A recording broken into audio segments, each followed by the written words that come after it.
কৃষ্ণময়ী কৃষ্ণজাত অন্তরবাহী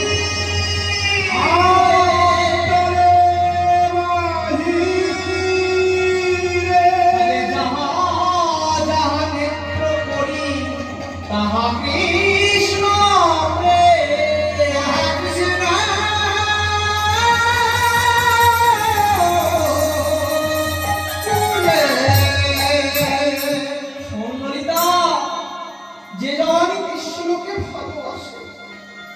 কৃষ্ণময়ী কৃষ্ণ যার অন্তরবাহী, যে জন কৃষ্ণকে ভালোবাসে, যার মনের মধ্যে কৃষ্ণ সর্বদা রয়েছে, সে যেখানে নয়ন দেবে সেখানেই তার বধূ দাঁড়ায় রয়েছে। ললিতা, জানিস রূপ আমি বিকালে দেখতে পারি, কিন্তু আমার এখন ওই রূপ কোথায় রয়েছে জানিস ললিতা? তুমি আমার ওই রূপ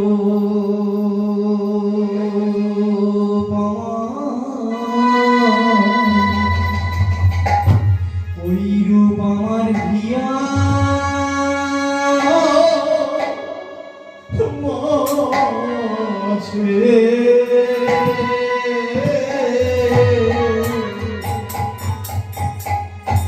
ওরে ললিতা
কৃষ্ণকে যে ভালোবাসে তার হৃদয় থেকে কি কখনো কৃষ্ণ মুছে যেতে পারে বল?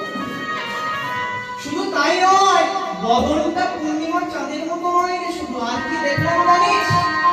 কি দেখলাম জানিস? যেন তোমার কাছে চাঁদে ভোরে ওরে আমার কাছে ধরেছে তোমার কাছে চাঁদ ধরেছে। শোন, শোন। আমার বধূ কালো হতে পারে, লোকে তাকে কালো বলতে পারে, কিন্তু যখন তোমার কাছে হিলন দিয়ে বাঁশি বাজাচ্ছে না, দূর থেকে কি দেখে মনে হচ্ছে জানিস? যেন তোমার কাছে চাঁদে ভোরেছে। আমার কাছে চাঁদ ধরেছে। কয়টা চাঁদ জানিস? শুধু তোমার কাছে চাঁদ ধরেছে না, একটা চাঁদ নয়। আজকে আমি যমুনায় জল আনতে গিয়ে প্রতিটি শাখা পোশাকায় গুনে গুনে হিসাব করে দেখলাম, যেন 24.5 চাঁদে ধরে সারে সারে তোকে চাঁদ ধরেছে। সারে শাখায় শাখা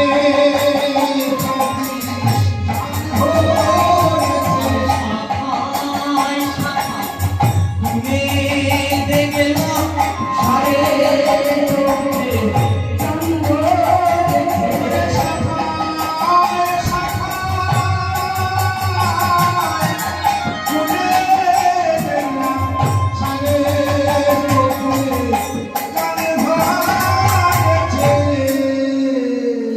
কটা চাঁদ বললাম তোমার? এরা 24.5টা চাঁদ। ললিতা বলছে বুঝলাম না, গোবিন্দের বদনটা একটা চাঁদ, বাকি চাঁদগুলো তুই পেলি কোথায়? তুই যে বলি 24.5টা চাঁদ তুই পেলি কোথায়? তখন ললিতা বলছে জানিস কোথায় পেলাম?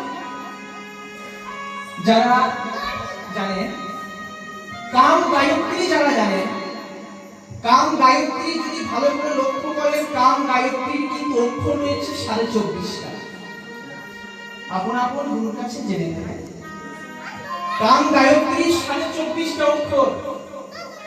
সেই 24.5টা অক্ষর আমার গোবিন্দের অঙ্গে বিরাজ করছে।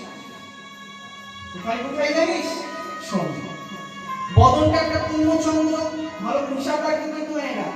একটা চাঁদ হলো, কটা হলো? একটা চাঁদ। বদন কিন্তু একটা পূর্ণচন্দ্র, আর বাকি চাঁদগুলো শূন্য। ললিতাকে বলছি জানিস, আজ দুই গণ্ড সূচি যেন মনি সুদর্শন।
গণ্ড অর্থাৎ গাল, দুটো গাল এমন সুচিকন, এমন চিকন, দূর থেকে দুটো গালকে মনে হচ্ছে দুটো চাঁদ। তাহলে গাল দুটো চাঁদ, আগে একটা বলেছি, বদন একটা চাঁদ, দুটো গাল, কটা চাঁদ হলো? তিনটে চাঁদ হলো, বাকি চাঁদ হলো। আর বাকি চাঁদকে শুনবি ললিতা, শোন। আজ ললাটে অষ্টমীর ইন্দ্র, তার মাঝে চন্দ্রের ললাটে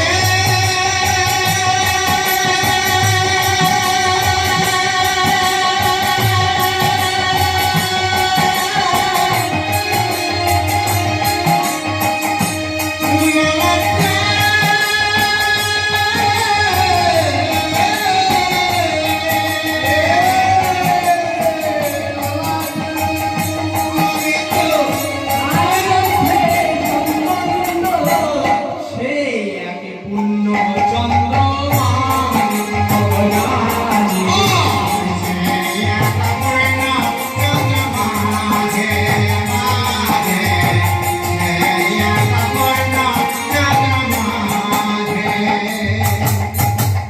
কটা চাঁদ বললাম তখন? তিনটে বলেছি। আর শোন, ললাটে অষ্টমীর ইন্দু। অষ্টমীর চাঁদ দেখেছেন? অষ্টমীর চাঁদ কিন্তু যেমন অর্ধেক চন্দ্র, অর্ধচন্দ্র, তেমনি আমার গোবিন্দের কপালে ঠিক এই জায়গায় একটা অর্ধচন্দ্র আঁকা আছে। অর্ধচন্দ্র, ললাটে অষ্টমীর ইন্দু, তার মাঝে চন্দনের বিন্দু। এই ললাটে অষ্টমীর ইন্দুর মাঝখানে কে যেন একটা চন্দনের ফুটা বা বিন্দু দিয়েছে। তাহলে অষ্টমীর ইন্দুটা অর্ধেক চন্দ্র, আর যেটা চন্দনের বিন্দু দিয়েছে সেটা একটা পূর্ণ চন্দ্র। তাহলে এদিকে তিনটে বলেছি, আর এদিকে অর্ধেক 3.5, আর মাঝখানে একটা পূর্ণ চন্দ্র। তাহলে কটা বললাম? 4.5 চাঁদ। কটা বললাম? বুঝতে পেরেছেন? আর কটা বাকি থাকলো? 20টা। 24.5 বলেছি, আর 20টা চন্দ্র বাকি থাকলো। সেটাও বলছিল ললিতাকে। আর 20টা চন্দ্র কোথায় কোথায় জানিস? আজি বড় নখ চাঁদের ধান, বংশীর উপর করে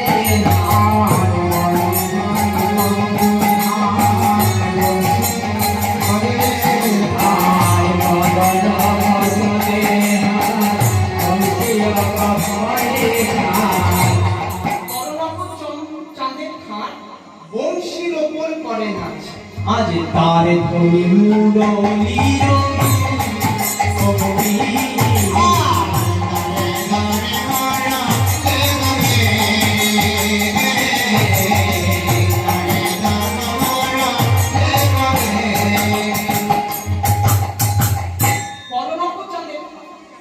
হাতে 10টা আঙুল, এই 10টা নখ এমন সুন্দর দেখতে, মনে হচ্ছে 10টা চাঁদ ওই বংশীর ওপর নৃত্য করছে।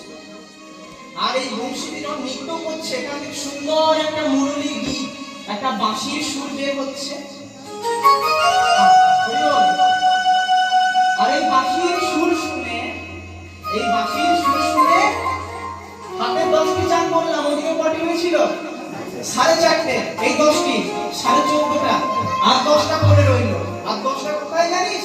এই বাঁশির সুর শুনে আজ পদনব চন্দ্র বনে যার পরে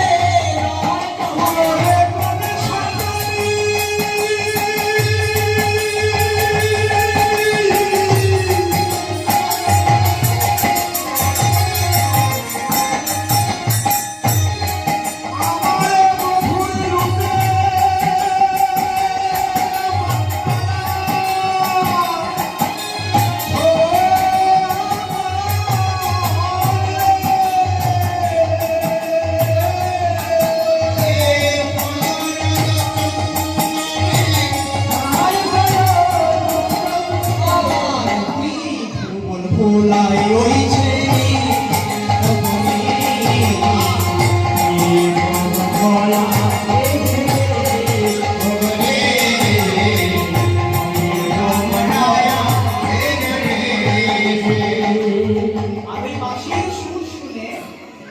পায়ের যে 10টা আঙুলের 10টি নখ এত সুন্দর দেখতে না, সেগুলো খুব চাঁদ মনে হচ্ছে। বাঁশির সুর শুনে সেগুলো নেচে উঠছে। পদনক্ষ চন্দ্রকোণে তারপর নর্তনে নাচছে, আর ওই নাচ থেকে ত্রিভুবন ঘুরে যাচ্ছে। তাহলে পায়ের 10টা, হাতের 10টা, 20টা, মুখের মধ্যে 4.5, 24টা। বিদায় হরি বল।